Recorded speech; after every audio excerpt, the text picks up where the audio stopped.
V.I. Lenin, Economics and Politics in the Era of the Dictatorship of the Proletariat. Written 30th of October 1919. First published Pravda, number 250, November 7th, 1919. I had intended to write a short pamphlet on the subject indicated in the title on the occasion of the second anniversary of Soviet power. But owing to the rush of everyday work, I have so far been unable to get beyond preliminary preparations for some of the sections. I have therefore decided to essay a brief, summarized exposition of what, in my opinion, are the most essential ideas on the subject. A summarized exposition, of course, possesses many disadvantages and shortcomings. Nevertheless, a short magazine article may perhaps achieve the modest aim in view, which is to present the problem and the groundwork for its discussion by the communists of various countries. 1. Theoretically, there can be no doubt that between capitalism and communism there lies a definite transition period, which must combine the features and properties of both these forms of social economy. This transition period has to be a period of struggle between dying capitalism and nascent communism, or, in other words, between capitalism, which has been defeated but not destroyed, and communism, which has been born but is still very feeble. The necessity for a whole historical era, distinguished by these transitional features, should be obvious not only to Marxists, but to any educated person who is in any degree acquainted with the theory of development. Yet all the talk on the subject of the transition to socialism, which we hear from present-day petty bourgeois Democrats, and such, in spite of their spurious socialist label, are all the leaders of the Second International, including such individuals as MacDonald, Jean Longuet, Kautsky, and Friedrich Adler, is marked by complete disregard of this obvious truth. Petty bourgeois Democrats are distinguished by an aversion to class struggle, by their dreams of avoiding it, by their efforts to smooth over, to reconcile, to remove sharp corners. Such Democrats, therefore, either avoid recognizing any necessity for a whole historical period of transition from capitalism to communism, or regard it as their duty to conduct schemes for reconciling the two contending forces instead of leading the struggle of one of these forces. 2. In Russia, the dictatorship of the proletariat must inevitably differ in certain particulars from what it would be in the advanced countries, owing to the very great backwardness and petty bourgeois character of our country. But the basic forces and the basic forms of social economy are the same in Russia as in any capitalist country, so that the peculiarities can apply only to what is of lesser importance. The basic forms of social economy are capitalism, petty commodity production, and communism. The basic forces are the bourgeoisie, the petty bourgeoisie, the peasantry in particular, and the proletariat. The economic system of Russia in the era of the dictatorship of the proletariat represents the struggle of labor, united on communist principles, on the scale of a vast state, and making its first steps, the struggle against petty commodity production, and against the capitalism which still persists, and against that which is newly arising on the basis of petty commodity production. In Russia, labor is united communistically insofar as, first, private ownership of the means of production has been abolished, and secondly, the proletarian state power is organizing large-scale production on state-owned land and in state-owned enterprises on a national scale, is distributing labor power among the various branches of production and the various enterprises, and is distributing among the working people large quantities of articles of consumption belonging to the state. We speak of, quote-unquote, the first steps of communism in Russia. It is also put that way in our party program, adopted in March 1919, because all these things have been only partially effected in our country, or, to put it differently, their achievement is only in its early stages. We accomplished instantly at one revolutionary blow all that can, in general, be accomplished instantly. On the first day of the dictatorship of the proletariat, for instance, on October 26th, November 8th in the new calendar style, 1917, the private ownership of land was abolished without compensation for the big landowners. The big landowners were expropriated.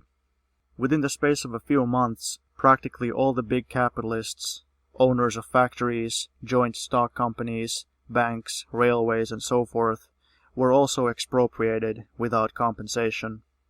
The state organization of large-scale production in industry and the transition from quote-unquote workers' control to quote-unquote workers' management of factories and railways, this has, by and large, already been accomplished, but in relation to agriculture, it has only just begun. Quote-unquote state farms, that is, large farms organized by the worker state on state-owned land. Similarly, we have only just begun the organization of various forms of cooperative societies of small farmers as a transition from petty commodity agriculture to communist agriculture. Footnote: the number of quote-unquote state farms and quote-unquote agricultural communes in Soviet Russia is, as far as is known, 536 and 1,961 respectively, and the number of agricultural artels is 3,696. Our Central Statistical Board is at present taking an exact census of all state farms and communes. The results will begin coming in November 1919. End of footnote. The same must be said of the state-organized distribution of products in place of private trade, that is, the state procurement and delivery of grain to the cities and of industrial products to the countryside. Available statistical data on this subject will be given below. Peasant farming continues to be petty commodity production. Here we have an extremely broad and very sound, deep-rooted basis for capitalism, a basis on which capitalism persists or arises anew in a bitter struggle against communism. The forms of this struggle are private speculation and profiteering versus state procurement of grain and other products, and state distribution of products in general. To illustrate these abstract theoretical propositions, let us quote actual figures. According to the figures of the People's Commissariat of Food, state procurements of grain in Russia between August 1st, 1917 and August 1st, 1918 amounted to about 30 million puds, and in the following year to about 110 million puds. During the first 3 months of the next campaign, 1919-20, procurements will presumably total about 45 million puds, as against 37 million puds for the same period, August to October, in 1918. These figures speak clearly of a slow but steady improvement in the state of affairs from the point of view of the victory of communism over capitalism. This improvement is being achieved in spite of difficulties without world parallel, difficulties due to the civil war organized by Russian and foreign capitalists who are harnessing all the forces of the world's strongest powers. Therefore, in spite of the lies and slanders of the bourgeoisie of all countries, and of their open or masked henchmen, the quote-unquote socialists of the Second International, one thing remains beyond dispute. As far as the basic economic problem of the dictatorship of the proletariat is concerned, the victory of communism over capitalism in our country is assured. Throughout the world, the bourgeoisie is raging and fuming against Bolshevism, and is organizing military expeditions, plots, etc., against the Bolsheviks, because it realizes full well that our success in reconstructing the social economy is inevitable, provided we are not crushed by military force, and its attempt to crush us in this way are not succeeding. The extent to which we have already vanquished capitalism in the short time we have had at our disposal, and despite the incredible difficulties under which we have had to work, will be seen from the following summarized figures. The Central Statistical Board has just prepared for the press data on the production and consumption of grain, not for the whole of Soviet Russia, but only for 26 gubernias. The results are as follows. 26 gubernias of Soviet Russia. Producing gubernias. Population in millions. Urban population 4.4 million. Rural population 28.6 million. Production of grain, excluding seed and fodder, 625.4 million puds. Grain delivered. Commissariat of Food, 20.9 million puds. Profiteers, 20.6 million puds. Total amount of grain at disposal of population. For the urban population of producing gubernias, 41.5 million puds.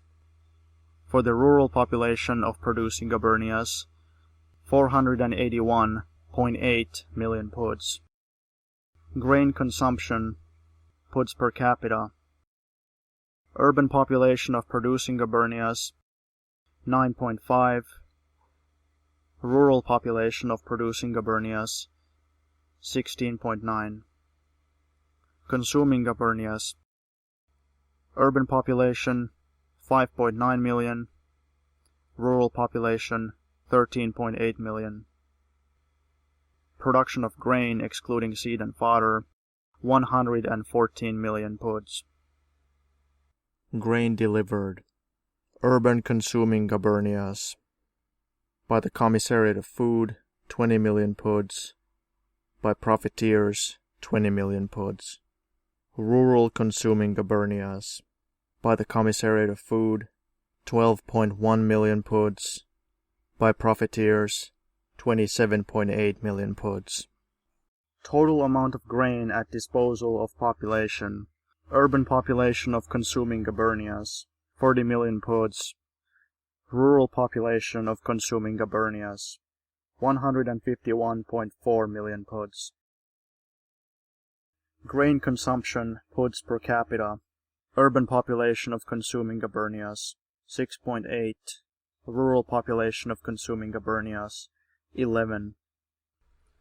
Thus, approximately half the amount of grain supplied to the cities is provided by the Commissariat of Food and the other half by profiteers. The same proportion is revealed by a careful survey made in 1918 of the food consumed by city workers. It should be borne in mind that for bread supplied by the state, the worker pays 1/9 of what he pays the profiteer. The profiteering price for bread is 10 times greater than the state price. This is revealed by a detailed study of workers' budgets. 4. A careful study of the figures quoted shows that they present an exact picture of the fundamental features of Russia's present-day economy. The working people have been emancipated from their age-old oppressors and exploiters, the landowners and capitalists. This step in the direction of real freedom and real equality, a step which, for its extent, dimensions, and rapidity, is without parallel in the world, is ignored by the supporters of the bourgeoisie, including the petty bourgeois Democrats, who, when they talk of freedom and equality, mean parliamentary bourgeois democracy, which they falsely declare to be quote-unquote democracy in general, or quote-unquote pure democracy, in parentheses, Kautsky. But the working people are concerned only with real equality and real freedom, freedom from the landowners and capitalists, and that is why they give the Soviet government such solid support. In this peasant country, it was the peasantry as a whole who were the first to gain, who gained the most, and gained immediately from the dictatorship of the proletariat. The peasant in Russia starved under the landowners and capitalists. Throughout the long centuries of our history, the peasant never had an opportunity to work for himself. He starved while handing over hundreds of millions of puds of grain to the capitalists, for the cities and for export. Under the dictatorship of the proletariat, the peasant, for the first time, has been working for himself and feeding better than the city dwellers. For the first time, the peasant has seen real freedom, freedom to eat his bread, freedom from starvation. In the distribution of the land, as we know, the maximum equality has been established. In the vast majority of cases, the peasants are dividing the land according to the number of mouths to feed. Socialism means the abolition of classes. In order to abolish classes, it is necessary first to overthrow the landowners and capitalists. This part of our task has been accomplished, but it is only a part, and moreover, not the most difficult part. In order to abolish classes, it is necessary, secondly, to abolish the difference between factory worker and peasant, to make workers of all of them. This cannot be done all at once. This task is incomparably more difficult and will of necessity take a long time. It is not a problem that can be solved by overthrowing a class. It can be solved only by the organizational reconstruction of the whole social economy, by a transition from individual, disunited, petty commodity production to large-scale social production. This transition must of necessity be extremely protracted. It may only be delayed and complicated by hasty and incautious administrative and legislative measures. It can be accelerated only by according such assistance to the peasant as will enable him to effect an immense improvement in his whole farming technique, to reform it radically. In order to solve the second and most difficult part of the problem, the proletariat, after having defeated the bourgeoisie, must unswervingly conduct its policy towards the peasantry along the following fundamental lines. The proletariat must separate, demarcate the working peasant from the peasant owner, the peasant worker from the peasant huckster, the peasant who labors from the peasant who profiteers. In this demarcation lies the whole essence of socialism, and it is not surprising that the socialists, who are socialists in word, but petty bourgeois democrats in deed, the Martovs, the Chernovs, the Kautskys, and others, do not understand this essence of socialism. The demarcation we refer to is an extremely difficult one, because in real life all the features of the quote-unquote peasant, however diverse they may be, however contradictory they may be, are fused into one whole. Nevertheless, demarcation is possible, and not only is it possible, it inevitably follows from the conditions of peasant farming and peasant life. The working peasant has for ages been oppressed by the landowners, the capitalists, the hucksters and profiteers, and by their state, including even the most democratic bourgeois republics.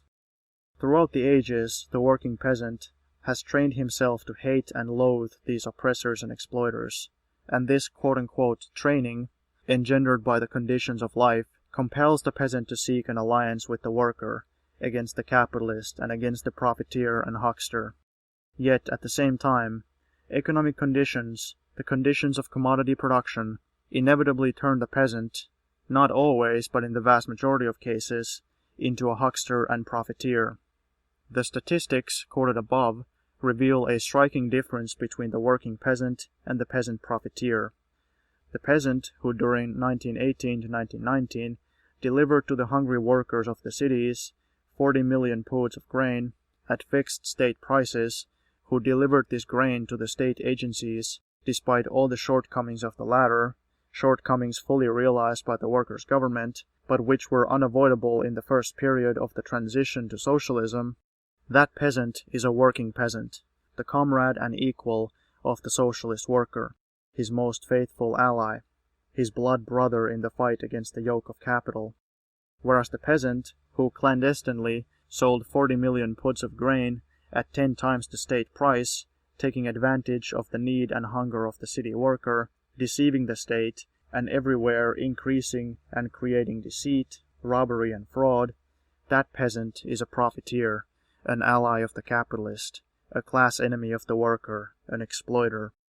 For whoever possesses surplus grain gathered from land belonging to the whole state, with the help of implements, in which in one way or another is embodied the labor, not only of the peasant, but also of the worker, and so on, whoever possesses a surplus of grain and profiteers in that grain is an exploiter of the hungry worker.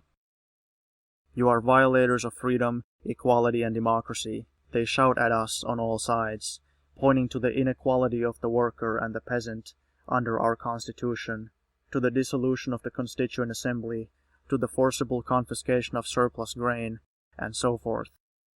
We reply, never in the world has there been a state which has done so much to remove the actual inequality, the actual lack of freedom, from which the working peasant has been suffering for centuries. But we shall never recognize equality with the peasant profiteer, just as we do not recognize quote-unquote equality between the exploiter and the exploited, between the sated and the hungry, nor the quote-unquote freedom for the former to rob the latter.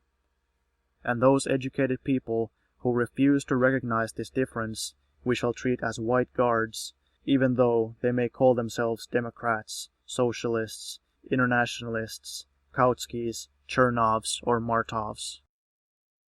Socialism means the abolition of classes. The dictatorship of the proletariat has done all it could to abolish classes, but classes cannot be abolished at one stroke. And classes still remain, and will remain in the era of the dictatorship of the proletariat. The dictatorship will become unnecessary when classes disappear. Without the dictatorship of the proletariat, they will not disappear. But in the era of the dictatorship of the proletariat, every class has undergone a change, and the relations between the classes have also changed. The class struggle does not disappear under the dictatorship of the proletariat, it merely assumes different forms. Under capitalism, the proletariat was an oppressed class, a class which had been deprived of the means of production, the only class which stood directly and completely opposed to the bourgeoisie, and therefore the only one capable of being revolutionary to the very end. Having overthrown the bourgeoisie and conquered political power, the proletariat has become the ruling class. It wields state power. It exercises control over the means of production already socialized. It guides the wavering and intermediary elements and classes. It crushes the increasingly stubborn resistance of the exploiters. All these are specific tasks of the class struggle, tasks which the proletariat formerly did not and could not have set itself. The class of exploiters, the landowners and capitalists, have not disappeared and cannot disappear all at once under the dictatorship of the proletariat. The exploiters have been smashed, but not destroyed. They still have an international base in the form of international capital, of which they are a branch. They still retain certain means of production in part. They still have money. They still have vast social connections. Because they have been defeated, the energy of their resistance has increased 100 and 1,000-fold. The quote-unquote art of state, military, and economic administration gives them a superiority, and a very great superiority, so that their importance is incomparably greater than their numerical proportion of the population. The class struggle waged by the overthrown exploiters against the victorious vanguard of the exploited, that is, the proletariat, has become incomparably more bitter, and it cannot be otherwise in the case of a revolution, unless this concept is replaced, as it is by all the heroes of the Second International, by reformist illusions. Lastly, the peasants, like the petty bourgeoisie in general, occupy a halfway, intermediate position even under the dictatorship of the proletariat. On the one hand, they are a fairly large, and in backward Russia a vast, mass of working people, united by the common interest of all working people to emancipate themselves from the landowner and the capitalist. On the other hand, they are disunited small proprietors, property owners, and traders. Such an economic position inevitably causes them to vacillate between the proletariat and the bourgeoisie. In view of the acute form which the struggle between these two classes has assumed, in view of the incredibly severe breakup of all social relations, and in view of the great attachment of the peasants and the petty bourgeoisie generally to the old, the routine, and the unchanging, it is only natural that we should inevitably find them swinging from one side to the other, that we should find them wavering, changeable, uncertain, and so on. In relation to this class, or to these social elements, the proletariat must strive to establish its influence over it, to guide it, to give leadership to the vacillating and unstable. Such is the task of the proletariat.